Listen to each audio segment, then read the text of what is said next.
in 5, 4, 3, 2. That couch? That's like a homeless person's nightmare. Huck it. It's the Gnar Couch Pod Show. Full sense stupidity from head to toe. Gnar Couch is the gnarliest. We're bumping that shuttle like it's baby making time. The Gnar Couch Podcast is for people of scum. 4 riders, dust clouds rise, stunting under Utah skies. My legs hurt. I know why. I climbed for 34 minutes straight today with only like 5 breaks. Only 5 breaks? Only 5? I have to break about every 7 minutes. Jeez. Jesus, dude. On average. And then the girl that I was climbing with, she fucking dropped me. She crushes, man. She dropped me, and it was...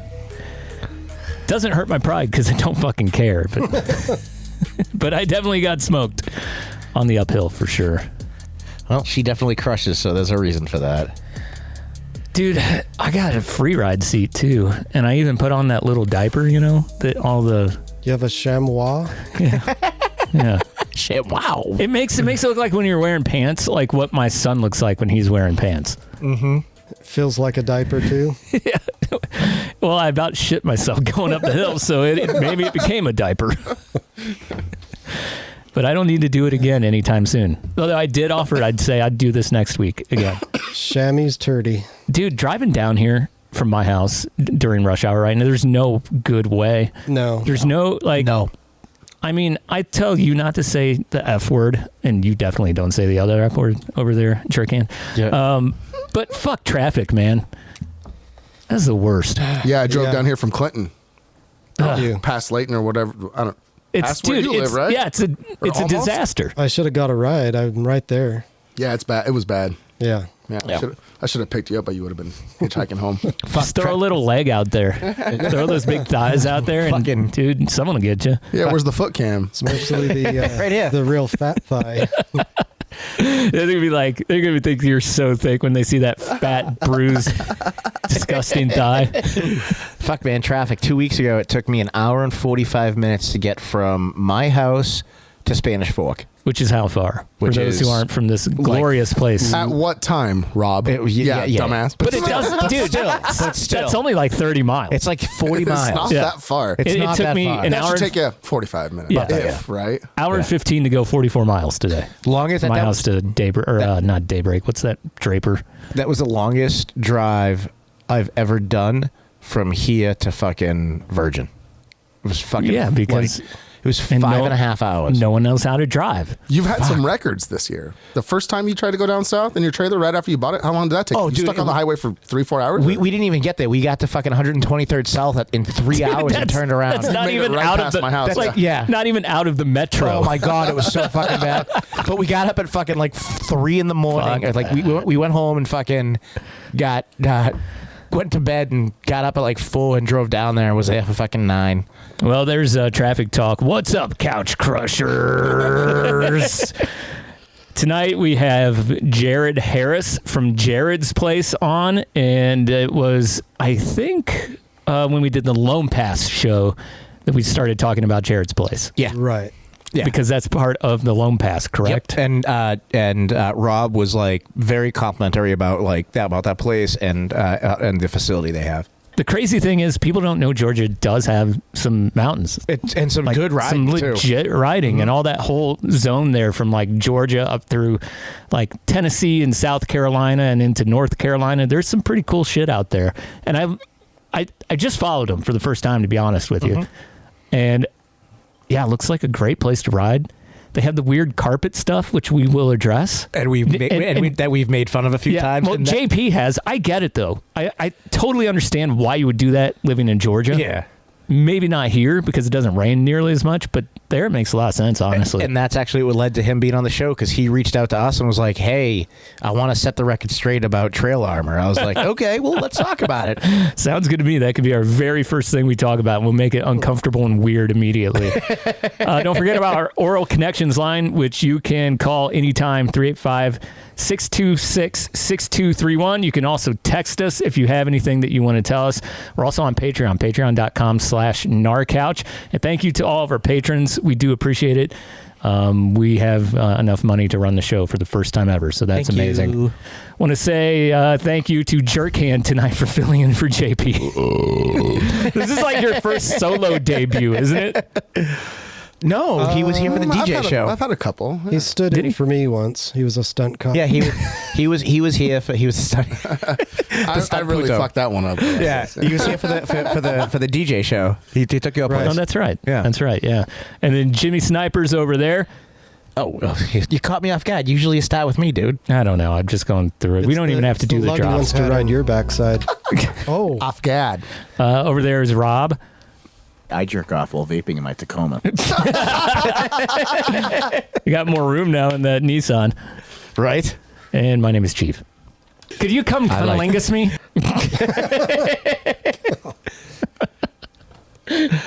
That's an oldie but goodie right there. I'm not really sure why I would say that. Have you guys heard that viral Tacoma song?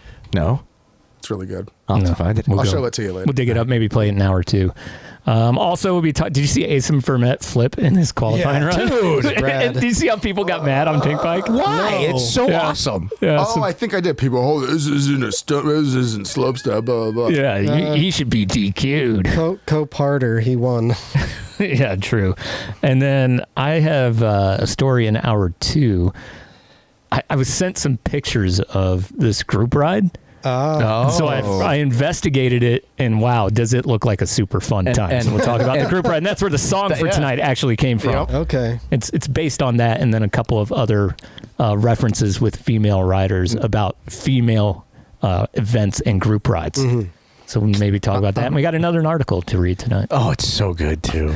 Yeah, but that one didn't get the traction the other ones did. Which one's this? The wheel. The Wheel O standard. I'm so surprised that one didn't get the attention. So, well, you only released it today, so it's got to marinate for a couple of days. Yeah, I thought some funny stuff was on the wheel too. Yeah, Inverted. Yeah, there it is. That Pink Bike thing. Yeah, that was awesome. I liked the threadless threads myself.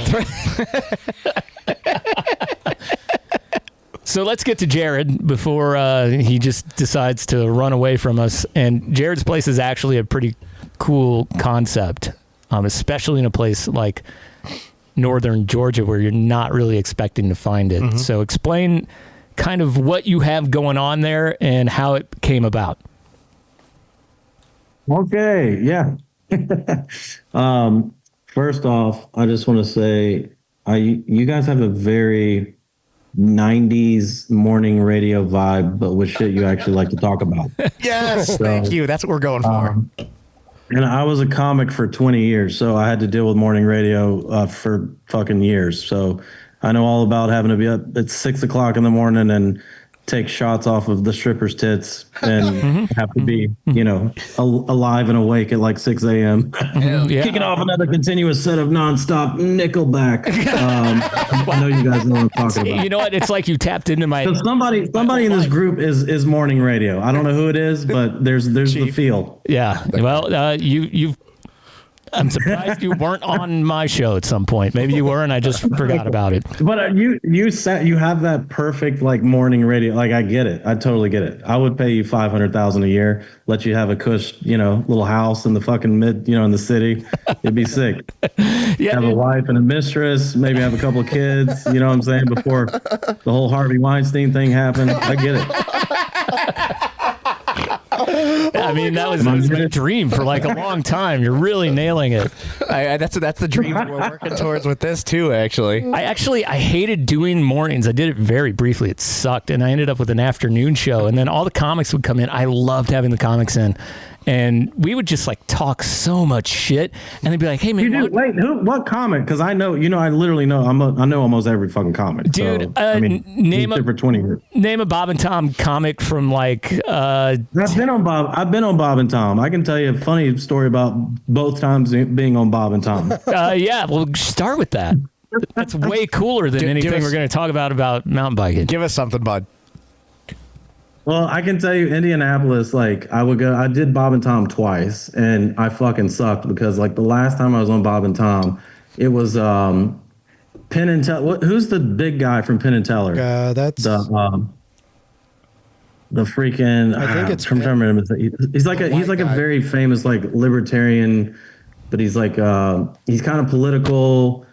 He's kind of in the comedy vein, but he's not really a comic. I can't remember his name. But anyway, he literally just... Oh, yeah. Penn Jillette. Penn Jillette. That's it. The big dude, right? That's the big dude. Yeah, he's the big one. Yep. Yeah. He's on his phone. Yeah, he's a big one. Yeah, he just... I see you in the corner. No, but yeah, he was he just basically railroaded the whole thing about politics, and I was just like sitting in the corner just like, I'll just go fuck myself. There's like nothing for me to talk about in here. It's like you can't make anything funny like when somebody's just in there railing about politics, Right. The dude that I like the most that I had on multiple times on my show, probably like 5 times, was Pat Garrity. Did you know Pat Garrity? That dude is funny. I knew of Pat Garrity, but I know one of my buddies, Henry Phillips, used to do Bob and Tom quite a bit. I think I had him on too at some point. Yeah, he was like he was a guitar comic, and he's still fucking hilarious, but he's just really dry and perfect like Midwest humor, which I love the Midwest. That was like my favorite place. I lived in LA and New York and all that shit, but like the Midwest was like that was the best because driving on icy roads, coked up, drunk as fuck. That's literally what people would do in the winter, and they fucking loved you.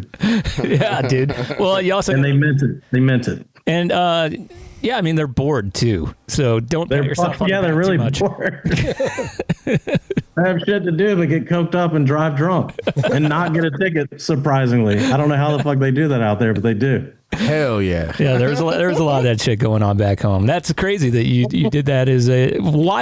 I guess being a comic would just make you decide you want to open a bike park because it's harder to be a comic than own a bike park.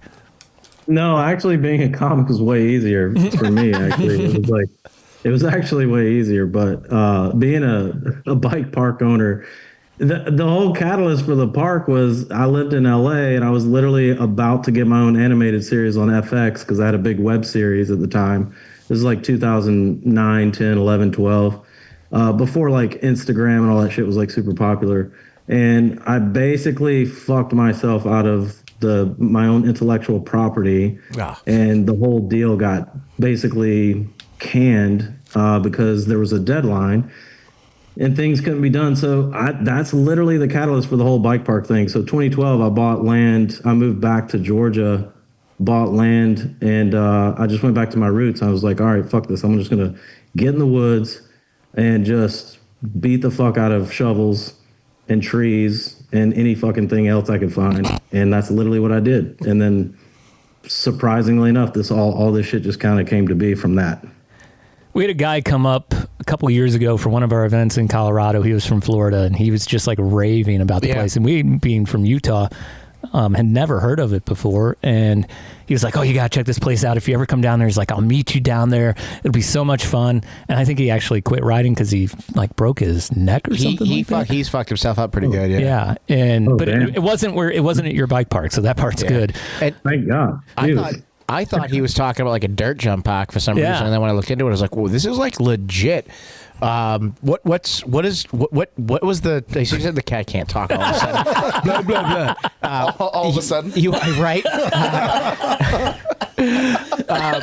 Rob's just nervous to talk to you, so you should. Well, I don't know why I'm nervous. He's not. I mean, I always get nervous. It's very endearing if he's doing that. Just so you know. Well, I had a question. Now I forgot it because ADHD. What? You talked about the catalyst, like losing the intellectual property thing, but what was the idea to grow it the way you did? Well, I mean, it's way too much for one podcast, but I mean, I'm basically like a street kid. Like I don't have a family. I didn't really have a family. I was kind of like, I vandalized shit. I tried to finger everything I could. I got in fights all the time. I was just like a little piece of shit, basically. So you're like, us. Yeah, sounds familiar. I mean, I had family. I just was an asshole to them. Rob's me. Yeah, it's still him. And Rob always tries to finger me. It's a little weird. It's because of your wily gaze, Chief. Sorry. Well, just thank God I had a BMX track near my house, and so yeah, me and I had a few buddies, and we were just always wanting to get in trouble, but like we always would migrate to the BMX track because that was just more important to us than doing other bad shit. So that really, I mean, to be honest with you, that kind of saved me from murder, fucking, doing really, really bad shit. So, I mean, to be honest with you, it saved my life. So I got pulled away from that because, being, I guess, abused, neglected, unloved, just like every other comedian. You have some sort of, mental issues and insecurity problems. So you try to seek validation through others, which is why any comedian doing comedy over 40 or 50 years old is really sad. And I know most of them, and they're multimillionaires, and they're some of the saddest people I've ever met in my life. Yeah. People who are rich are miserable. That tracks. Yeah, that's super You can tell. Yeah, for sure.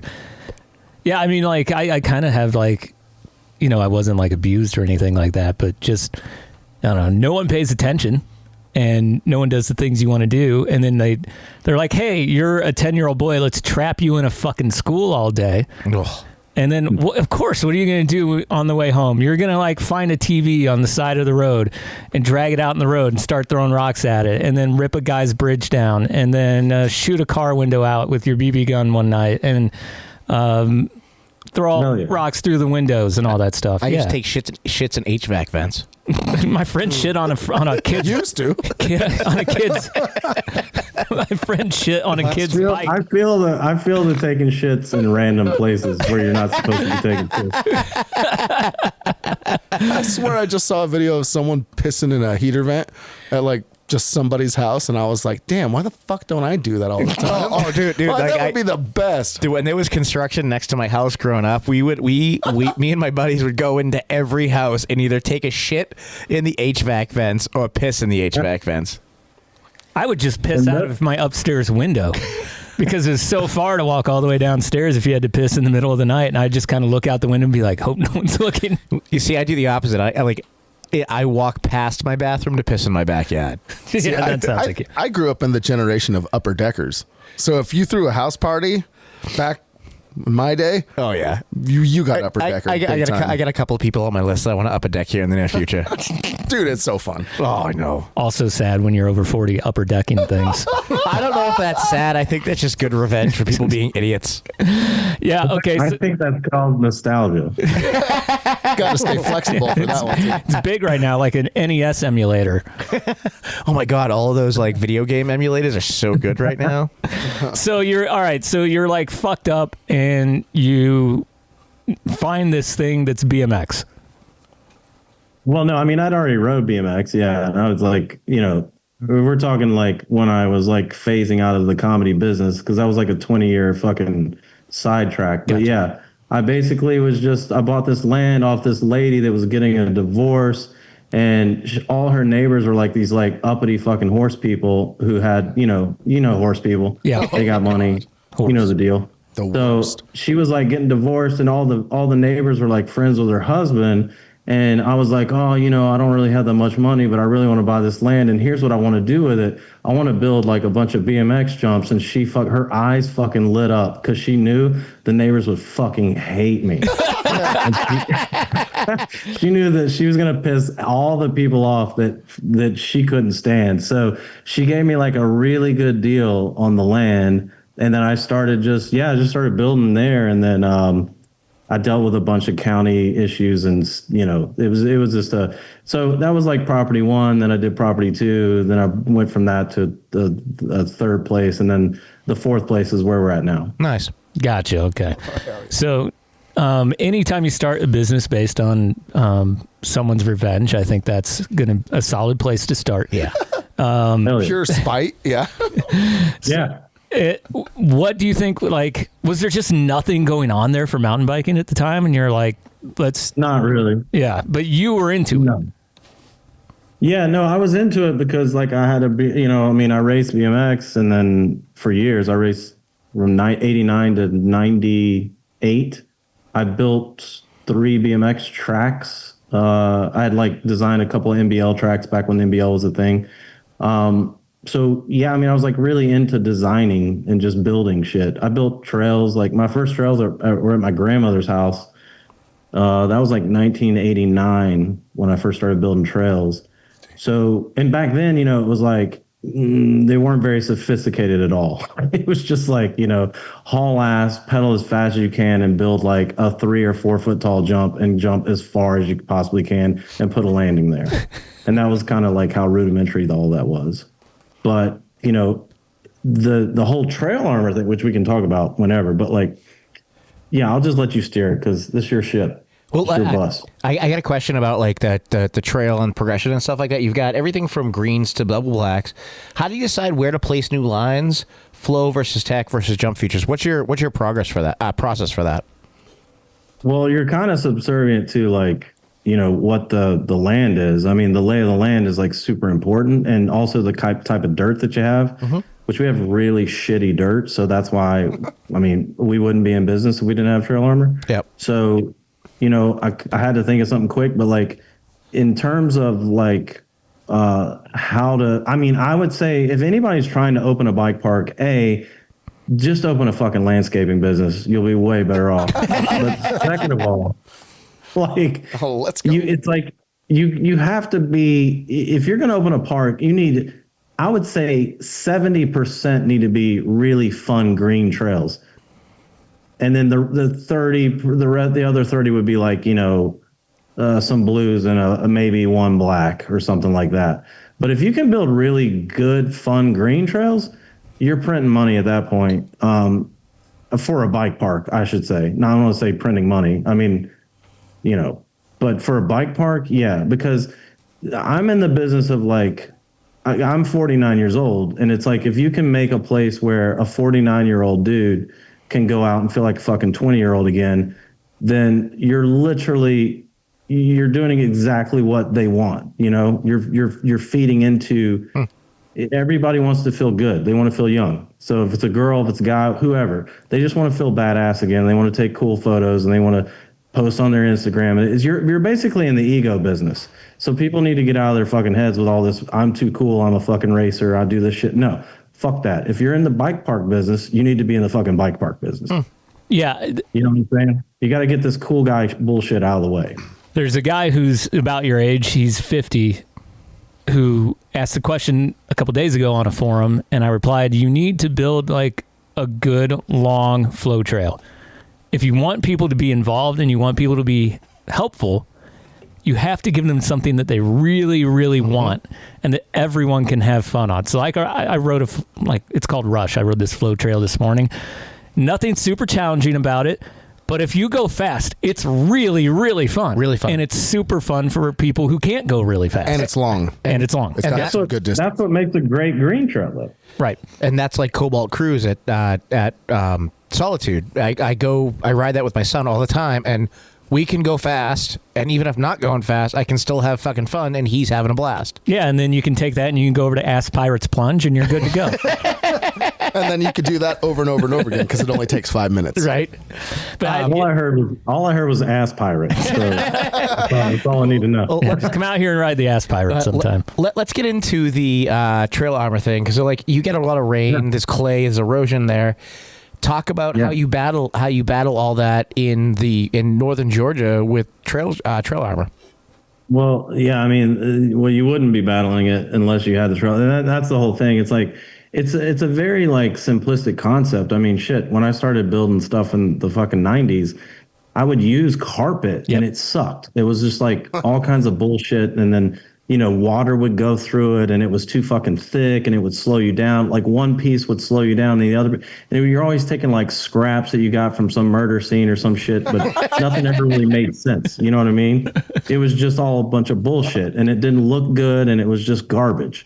And so I was like, okay, I've sat on this for like 30 fucking years. I'm like, if you could just literally take a derivative of the marine grade carpet industry and put things together to come up with a combination that's fast rolling, that is, going to shed the water, and going to be durable for like, especially for breaking bumps, especially in a bike park. You have to have everybody, there's so many inexperienced riders are going to be breaking, and that's fine. That's good. You want them there, but you have to have something durable enough to do that. So it took me, I would say, 8 months of trying to find, because I'm in the carpet capital of the world, right? So it took me 8 months to get even one person to even fucking talk to me. And then once that happened, just my own team, like I told them about it. I was like, hey, this is what we need to start doing. And they all just looked at me like I was fucking retarded. They were just like, what? Huh? No, that's like, I don't want to do that. That's lame. And I'm like, no, trust me. If we're going to be in business, like we're going to have to do this. Yeah. So that kind of started the process. And once you kind of, figure it out and you're like, okay, yeah, this is awesome. It doesn't look the best aesthetically because we don't have a big budget to like do turf up against it and do, really nice landscaping or sod or this, that, and the other, but you can do that shit. And these municipalities and these people that have grants and these millionaires that are just giving grants to people to, they don't give a fuck how shit gets built. They just like, here's $1 million, go fuck off, do something cool. They don't know. So it's like, you could make it really good. I'm just a fucking low budget guy. And I'm like trying to fucking be in the bike park business because I'm like, well, there's nothing else that I'm going to fucking do in life. So that's how all this shit got started. And once people started riding it, I mean, I could tell there's like always apprehension. I mean, even with my own team, which is awesome. I mean, they're all about it now, obviously, but like even people at first, they're just like apprehensive about it, but then they ride it and then they ride it in the rain or they ride it right after the rain. And they're like, holy fucking shit. Just the experience of riding it is good. But not only that, but it just makes me be able to actually be in business. Because I would never be able to be in business. We have 20 something. I don't even fucking know how many trails we have. We have 20 something trails. Within 2 more years, we'll have 30 fucking trails. And I'll be running that entire park with a 4-man crew. Wow. Yeah, it allows you to build something. The thing that we complain about here all the time is just exploded trails. And here comes, whatever resort. Oh, we have 5 trail members this year. You have like 100 fucking miles of trails. Right. Like, yeah. What is happening there? Yeah. And it's, I just thought, like, looking at it as I was watching the videos, as I was posting them today, this is the first time I'd seen the carpet, as we're calling it. I was just looking at it thinking, okay, it rains a lot down there. Like, the water sticks around when it does rain, and it's humid. It just doesn't go away quickly. I mean, you're avoiding a problem that made me hate living in the Midwest. And it was like, I mean, if we got like an ounce of rain, I'm talking like a micro rain, 3 drops hit our park, trails closed for 24 hours. And you're kind of avoiding that, I thought, when I saw it. So it's water repellent, not repellent, but you can ride it when it's wet, right? You can ride it literally, and we had 9 inches of rain come through. I don't know. I think it was like just somewhere within the year. I only have 6 on a good day with proper concentration and good blood flow. But if you're talking 9 inches of rain, that's an enormous amount of rain, right? That's way deeper than a tuna can. That's deeper than 6. We haven't had that much rain in 3 years, right?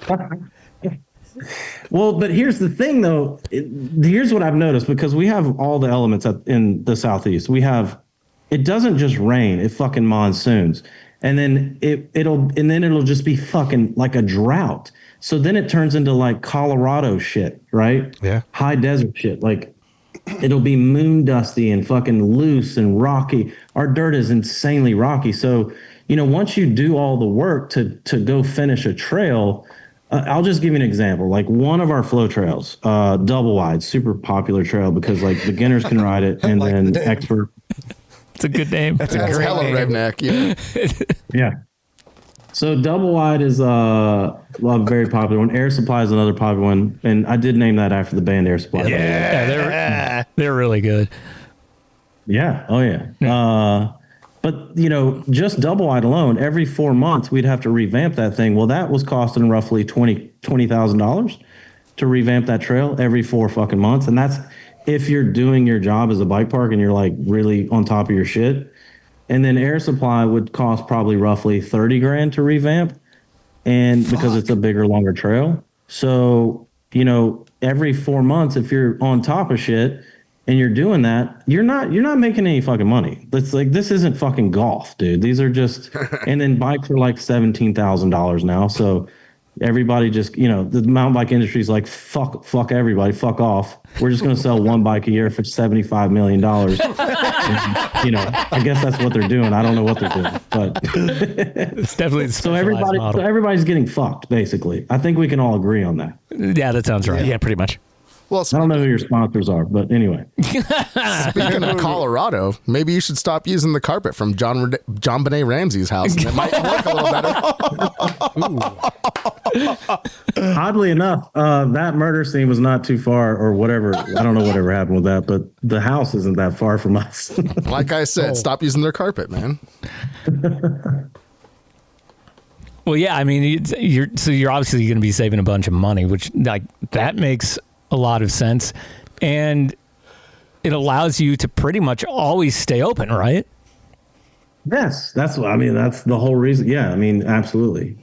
Like, I'm too far invested in this to just like do a business where I'm going to be out of business. I don't have investor money. I don't have, what I'm saying? All this shit comes from me and my business partners. We literally it's just two of us, and we both put everything that we have into this business.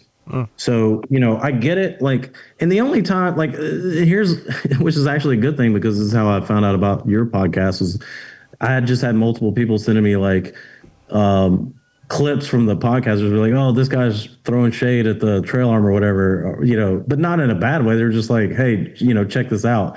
So I listened to it, and it was funny because like, I think it was Christian Pepper was on there. And it was funny because like, didn't he send me a message not that long ago about trail maintenance or something? I go and I look, and then there's like a message from him, but I thought it was going to be about trail armor, but I think it was about slurry or something, like fucking slurry, which I know I've had dealings with, and it fucking sucks. But it was just funny because like, I'm like, well, of course he would have an opinion about it. Like, he's never wrote it. Like he doesn't even know. You know what I'm saying? Like, if you haven't wrote it, you have no idea. And to be in that kind of climate where you don't have the kind of issues that we have, it's not really fair for the community in Georgia to not have anything to ride or have bullshit to ride just because we don't have the same climate. I'm trying to just build something cool and build a community and really build a family, like not just for myself. It's kind of a selfish thing for myself, but like, I love seeing families out there. I don't know if it was Christian who was actually saying that. Was it JP on Christian's show who was saying that? Could be, yeah. I don't remember. It's really funny. That sounds more right. JP would have been the one who's criticizing it for sure, yeah. And he's actually on this show, and he's a good dude. But we don't worry, we suspended him. That's why he's not here this week. So he got kimmeled. So, of course, the East Coast is a big swamp anyways, but you talked about the, like, building a family there, if you will, and, like, it's like Jarrod's Place wants to be everybody's park. How do you balance beginner friendliness with elite progression lines? I don't know, because to be honest with you, like, we kind of opened with more advanced stuff than we probably should have. But I mean, that's what we were lacking in the area. So it made sense, I guess, at the time. But I talk to people all day. Saturday, Sunday, I'm there. Every Saturday, Sunday, I'm talking to people. So I get a really good sense of like what it, and I watch people. I mean, I had a 4-year-old girl out there it was the last weekend, I think it was. Not this past weekend, but the weekend before. I mean, tiny. And it was just interesting because I'm watching her ride stuff. And, to me, I'm just like, I grew up in the fucking 80s and 90s, I was born in the 70s, but I don't want to see kids on their fucking iPads, Go out and be in fucking nature. And also, if you have parents that love you and will take you somewhere and buy you a fucking bike, it's like, go enjoy that shit. Yep. And if I can, in whatever little way I can, kind of provide something for them to be able to connect with each other, dude, that's the most important thing to me ever, because that kind of gives me meaning and purpose in life. Oh. Whereas, getting your dick sucked in your van after a show is not, it's okay. It's cool. But after a certain amount of times, it's like, all right, well, what's next? Yeah, and I can relate with getting my dick sucked in a van because I have, but I also can relate. I've only done it in a truck. I have a funny story. Well, that's pretty impressive, to be honest with you. I actually have a funny story about that, and like a cat just staring at me. What's impressive is that there was a girl with a mouth wide enough for his tuna can. Sorry, Jimmy. He's physically disturbed. Not on that note, but on the family thing. Like I get that because I have a 9-year-old daughter, 11-year-old son. My son rides with me. My daughter's going to start riding with me soon, and it's good to have places like that to bring them to and to be like, get off your fucking iPad, go fucking ride your scooter, go ride your bike, go do something else. Like, it's cool that that's part of how you're trying to develop this and like bring it to people that don't have, or like get them away from the screens, because that's fucking ruining that culture right now, I think. Yeah, definitely. You think? I mean, it's horrible. I mean, literally the algorithms are so sophisticated, they could split all of you motherfuckers up next week if they wanted to. Mm-hmm. The algorithm has been our friend lately, though. We call it the algorgasm. It's an old one. It's he invented. But no, I mean, but here's the thing. Like, just going off what you just said, like, it was last week. I literally had a guy come up to me last week, and he said, "Hey, man, thank you for building a place where my kid can ride." Mm-hmm.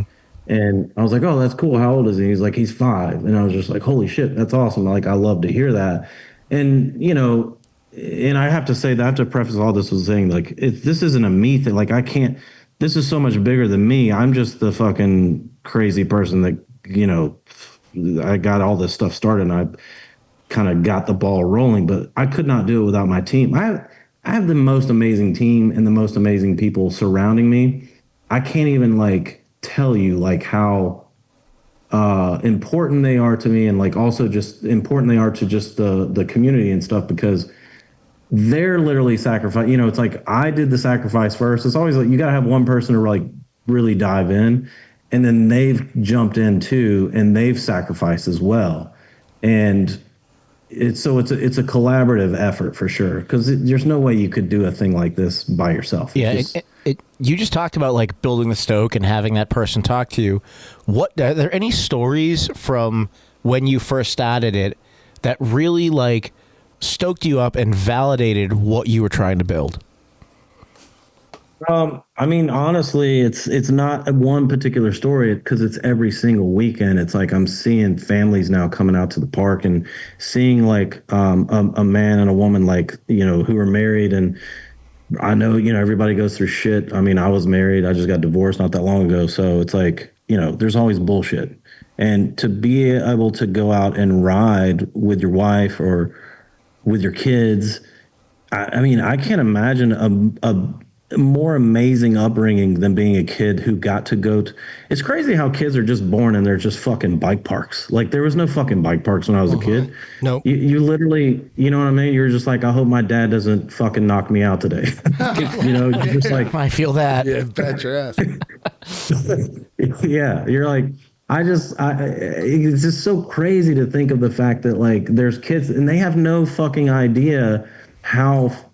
I mean, they're given a shit show with the world. I get that, because a lot of things are fucked up. But at least they have bike parks, and that's the trade-off. And it's a cumulative thing, like where you just see people enjoying themselves at the park, and you understand that wait, this shit's so much bigger than my fucking ego is. Yep. Right?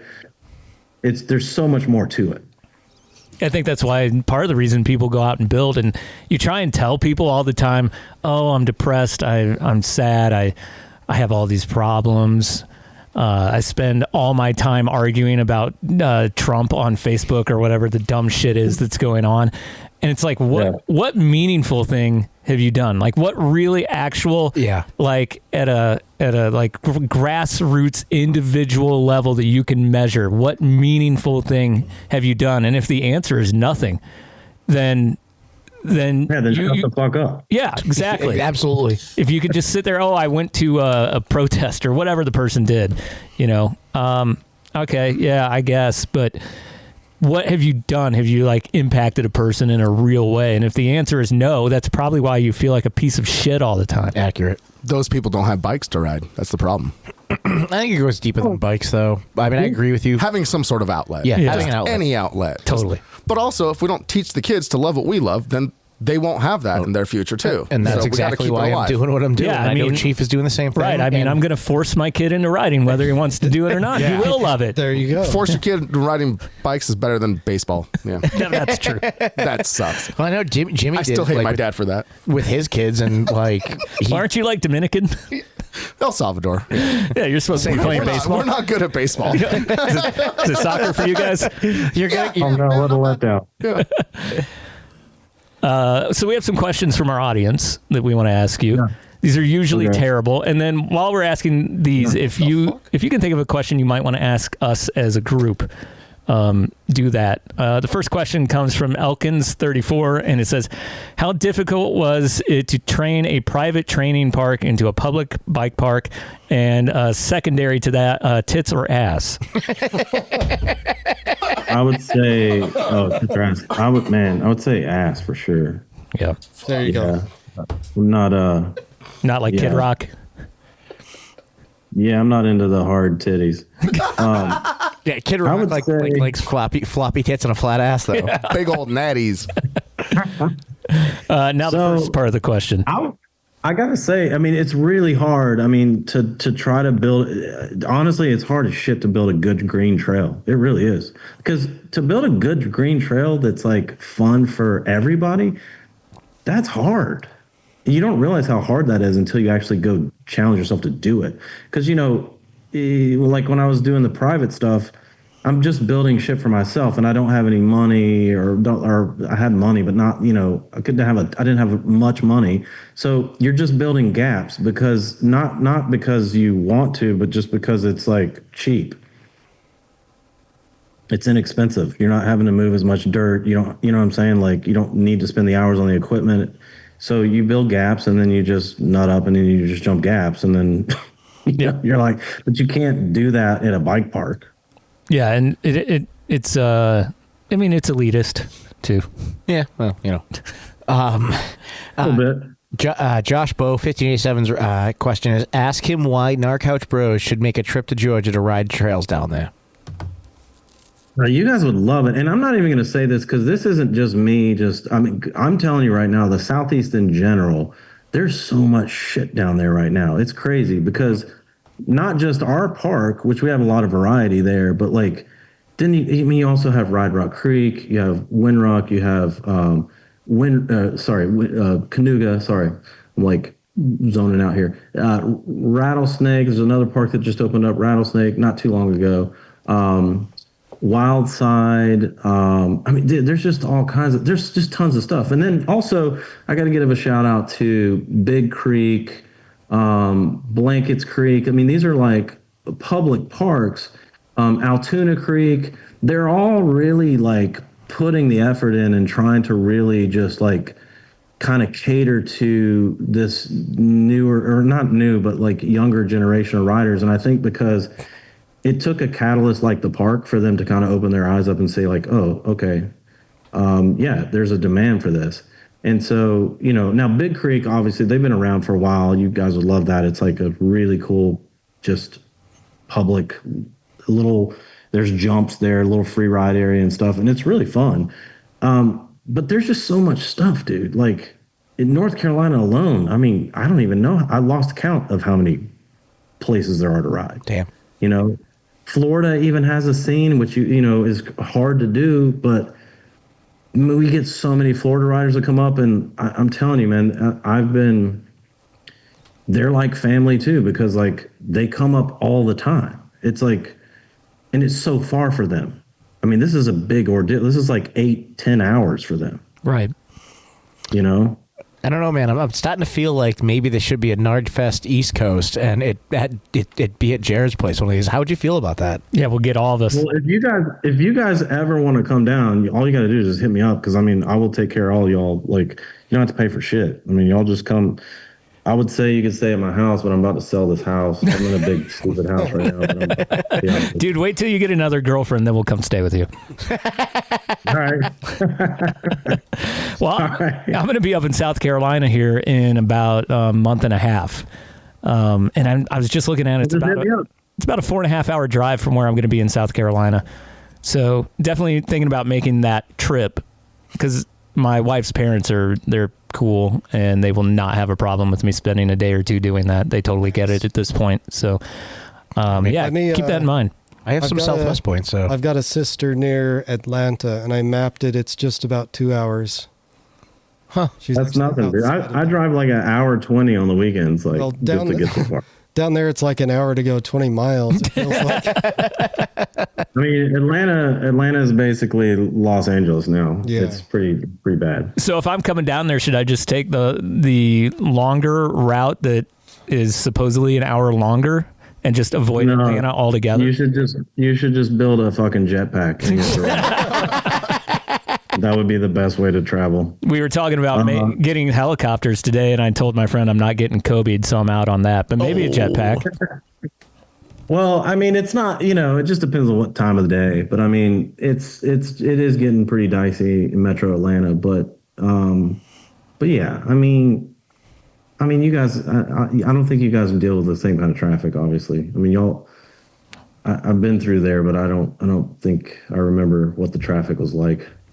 Yeah, it's not great. We opened our show talking about it. Yeah, it's bad now. But I wouldn't say it's Atlanta bad, just because Atlanta is gigantic. Yeah.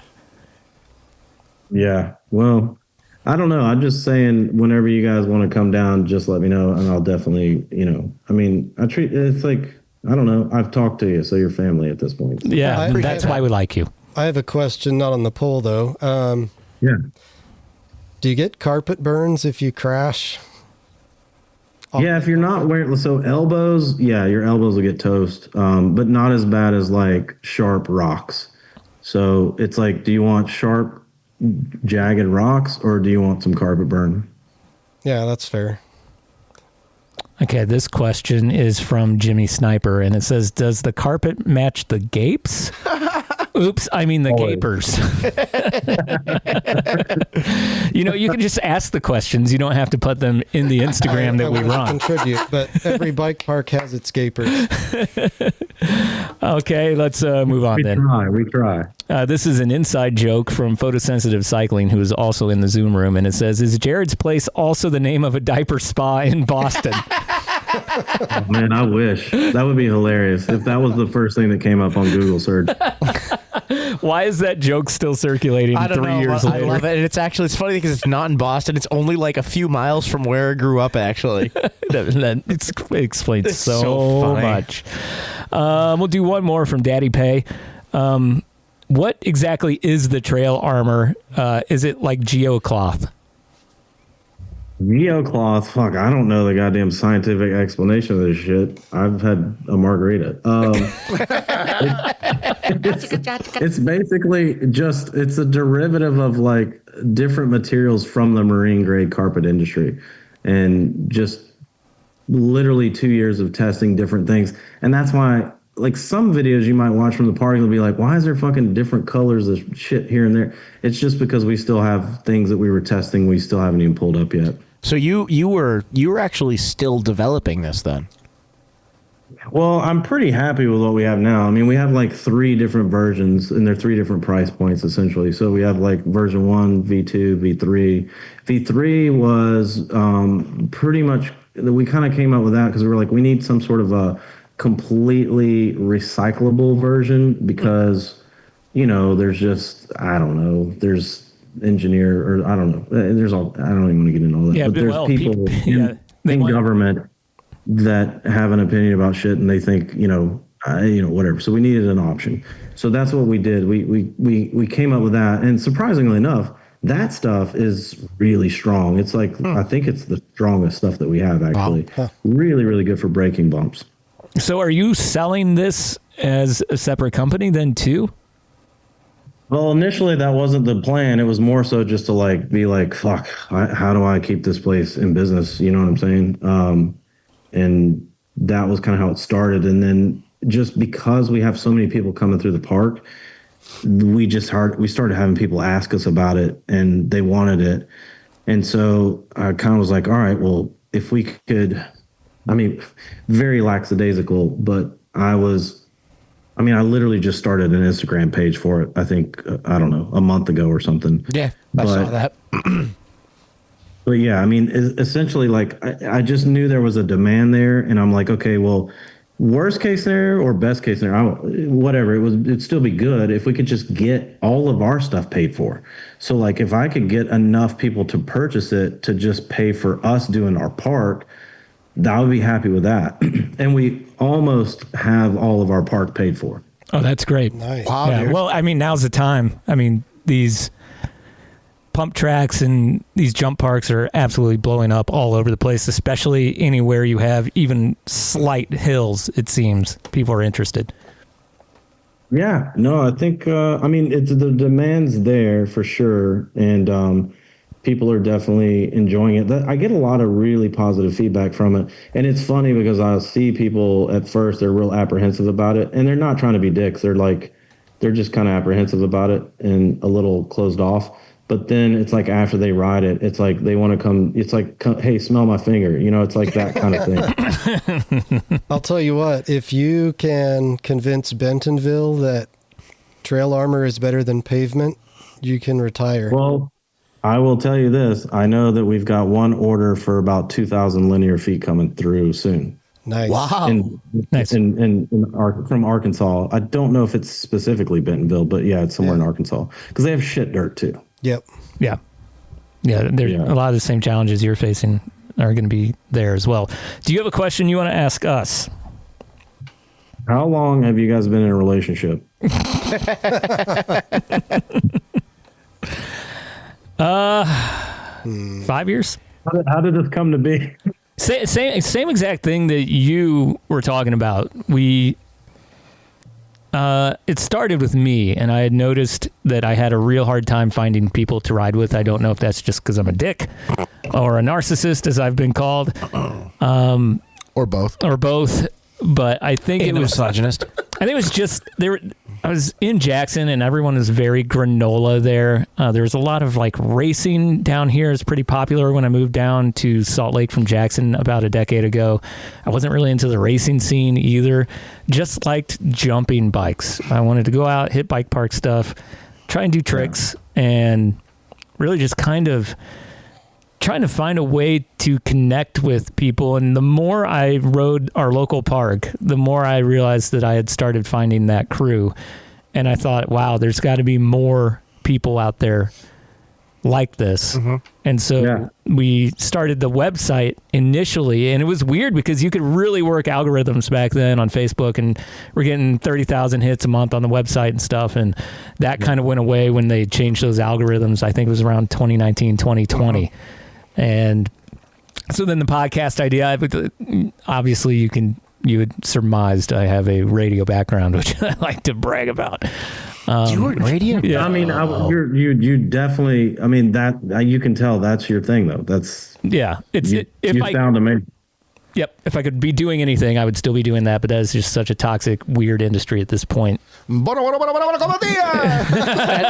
be honest, I told Chief this when I first met him, my dream, forever, it was to be in radio. All I wanted to do was be on the radio because I fucking love it. Yeah, and it was just to kind of spread that and connect these kind of people. And another part of it was just trying to find a thing where, I don't know, I felt appreciated, I think, even though a lot of times I don't. So, but you kind of talked about that, and there was some external motivation there too, not to be famous or anything, but just to connect with people. Like, and I've told Chief this. Like, this show for me is like an outlet every week. I leave this show, my mental health is the best it ever is, and I love connecting with people. I love getting the messages from people that listen, and it's just fun, and it feels good to know that we're like positively influencing people's lives, and not for like, oh, buy this shit. No, just like we're giving them something to laugh about.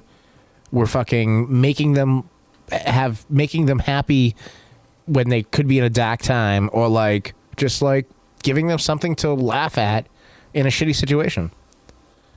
Well, I'm a fan now because, like, I literally, like I said, it's the clips that I was sent before, not really clips, but just like, hey, listen to this. I think it's around 20 minutes or whatever. You know what I mean? I have to like dip in, but you guys give off I just have to compliment y'all because y'all do give off a really fun, just a fun, good time vibe, and it's cool because I know how it is. It's like, being an older dude, it's like you want to just go freaking unwind and sit in a fucking, I don't know what the fuck room that is y'all are in, but like my garage, smoke weed. Garage, is it a garage? I can't tell. No, it's actually JP and no, this is our office. Yes, this is their office. This is where we work. We were usually in a trailer. Some of us. Now it's cooling off. We might move back out to the trailer. Yeah.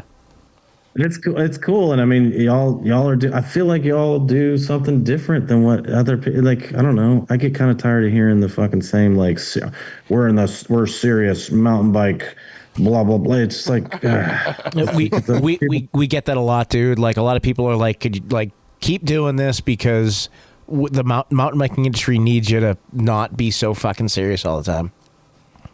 I love that. And I think other people, it resonates, dude. I know it resonates. So, I mean, congrats on continued success because you have a new listener with me for sure. And it's just, it's refreshing. I mean, but anyway, the other, sorry, we didn't go all the way around the table. So we didn't get the whole full. Oh, for me, I think I'm here because I met Chief at a bike park and then at I Street, and I will do literally anything but go see a therapist, so I come here.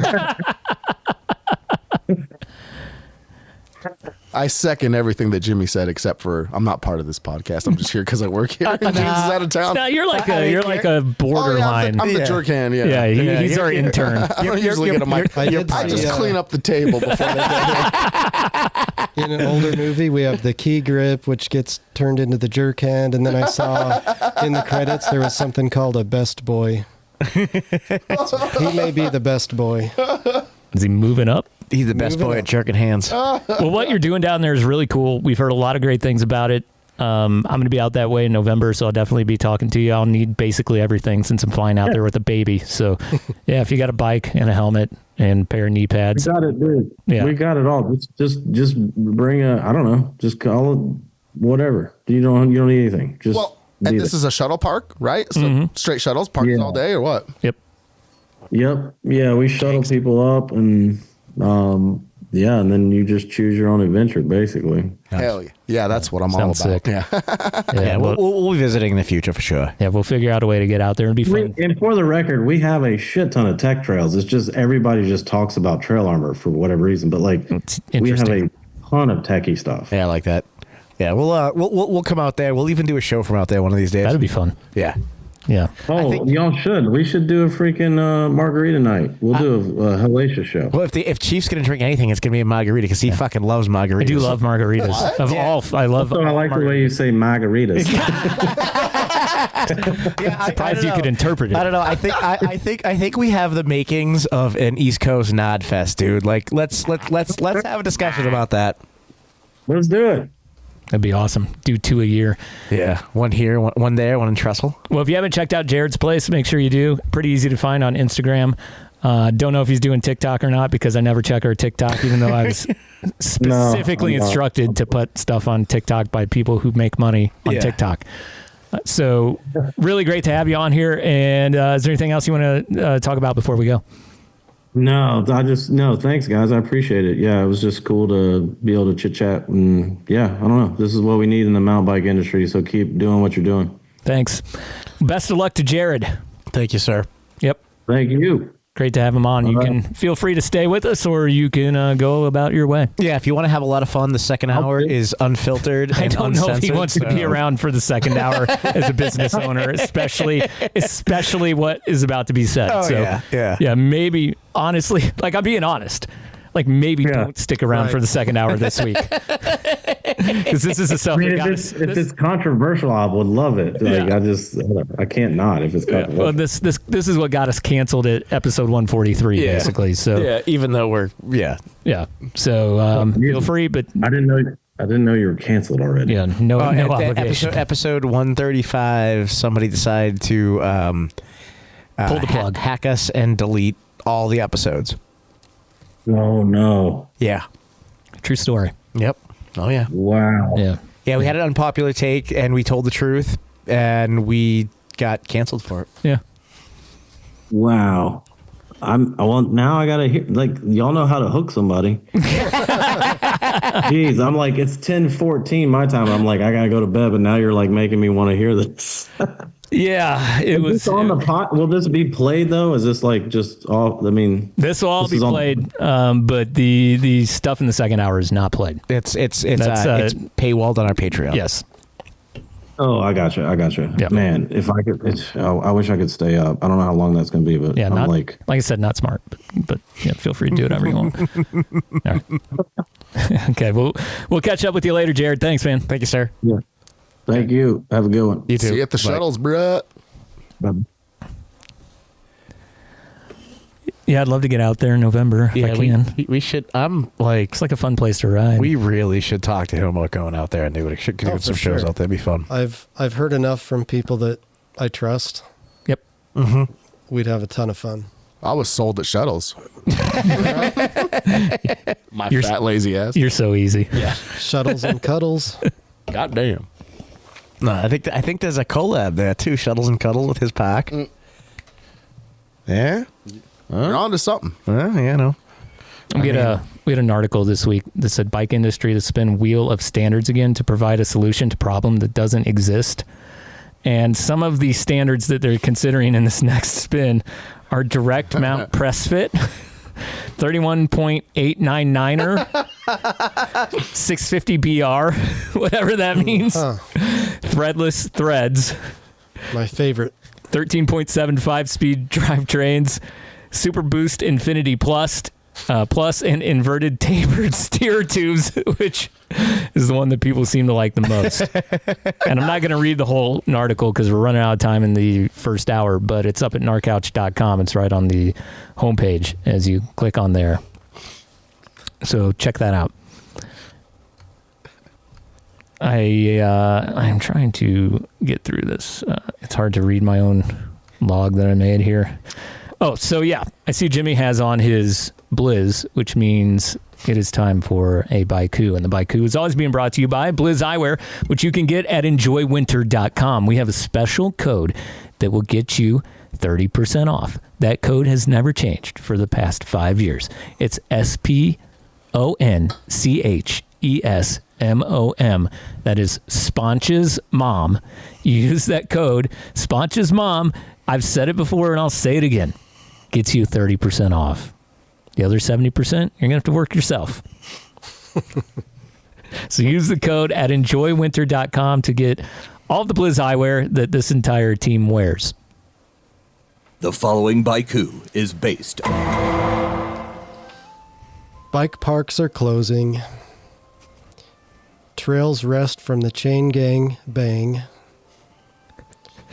Time to crush the couch. I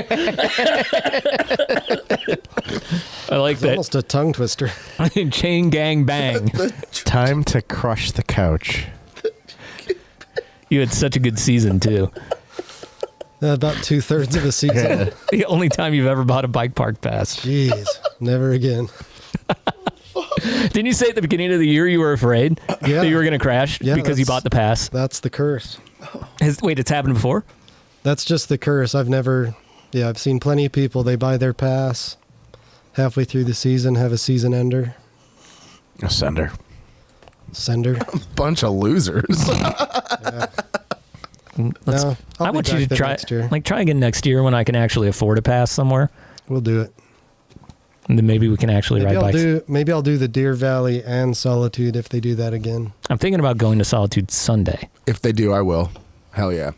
Well, let me know. Oh, yeah, I'll go in the Sunday? afternoon. Solitude Sunday, and I would love it if everyone would ride Pinecone with us on Saturday. So if you're listening and you want to ride Pinecone down into Park City with us on Saturday, that's kind of an annual thing that we skipped last year. Yeah. It's the only time we ride that trail all year because the climb up to it fucking sucks.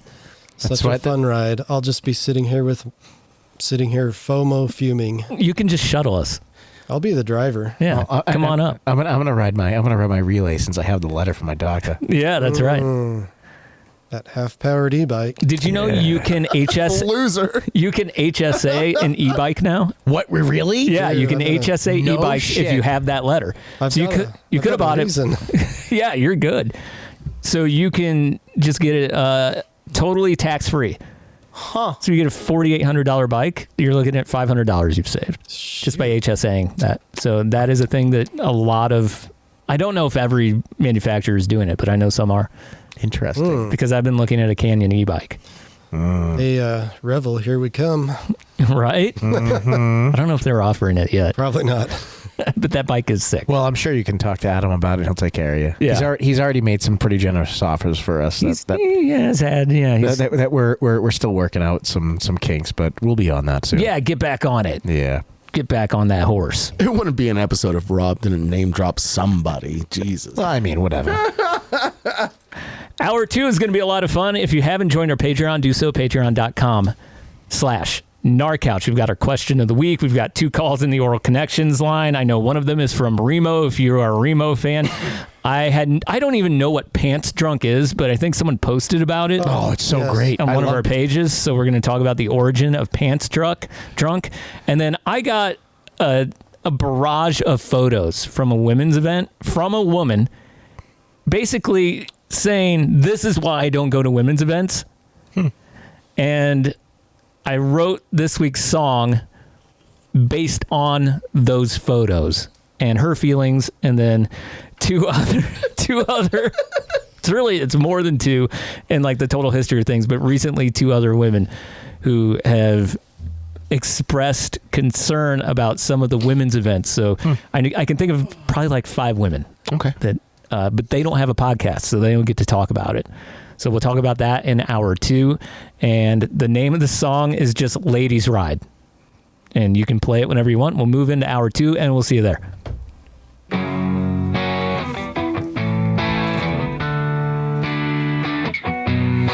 Signed up for the women's ride.